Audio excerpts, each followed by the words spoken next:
July in Tokyo, hot, humid, and intense. If you're visiting this month, here's exactly what to expect and what to pack. Stepping off the plane, the thick humidity is the first thing you'll notice. July is the month when Tokyo really starts to feel like summer.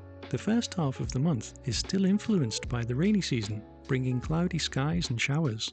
There are dry sunny days also, but the weather is still generally unsettled. During July 2026, Tokyo reached 100% humidity on multiple days. It can feel incredibly sticky this month. Walking for a few minutes day or night will cause you to start sweating. The good news is that Tokyo is built for summer. Convenience stores, malls, stations and cafes are all heavily air-conditioned.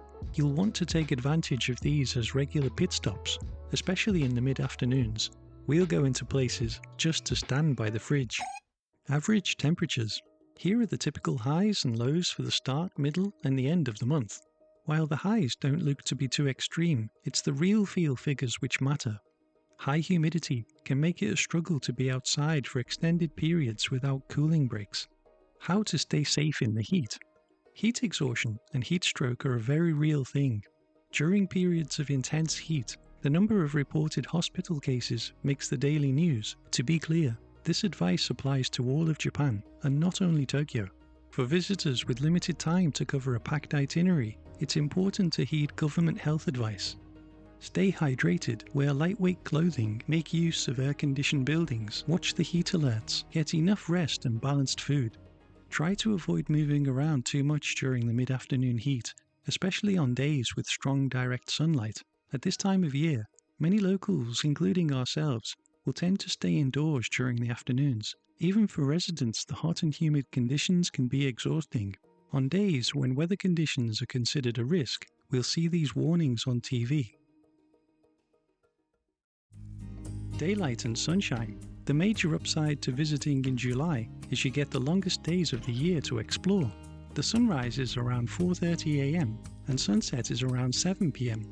Rainfall. July is a transition month. From an unsettled first half of the month, the second half is noticeably more stable. The July average is around 170 millimeters of rain, or 11 to 15 wet days. Any rain that does fall usually comes in bursts and doesn't last all day. What to wear? Lightweight breathable clothing is essential.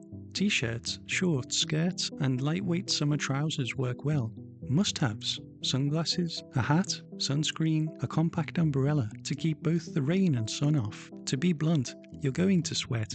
If you're attending an important occasion or business meeting, we genuinely recommend wearing an undershirt. It's to manage the sweat. Without one, sweat can quickly soak through your outer clothing, and some colours show it much more than others.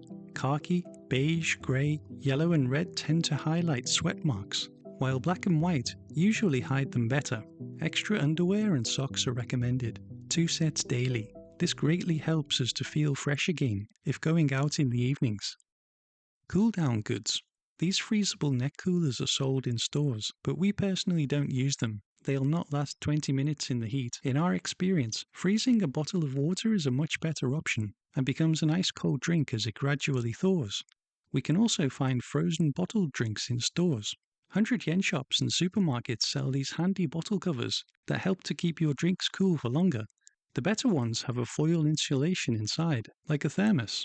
Portable fans are very popular in Japan, but we don't find them very effective outdoors. We both prefer taking regular breaks somewhere air-conditioned. Typhoons. July is still a typhoon month, but it's uncommon for them to pass directly through the city. August and September are generally the higher-risk months. In July, we're more likely to experience stronger winds and heavy rain from a system passing to the north or south. We wouldn't avoid visiting Tokyo in July because of typhoons. Just keep an eye on the weather forecast during your trip. Should you visit Tokyo in July? Yes and no. Let's do the no first. If you're uncomfortable with heat and humidity, moving around may be a real struggle. Although navigating Tokyo needs a certain amount of stamina at the best of times, July requires a significantly bigger effort. If July doesn't sound appealing, maybe another month will. See our Tokyo month-by-month playlist. And the case for yes, as well as long daylight hours and great evening atmospheres, July hosts a selection of traditional summer festivals.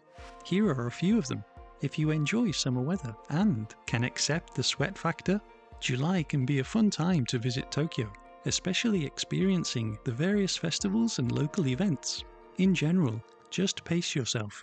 Head out early where you can to avoid the afternoon heat, stay hydrated, and take breathers whenever you find a spot that's air conditioned. Thank you for watching. See you next time.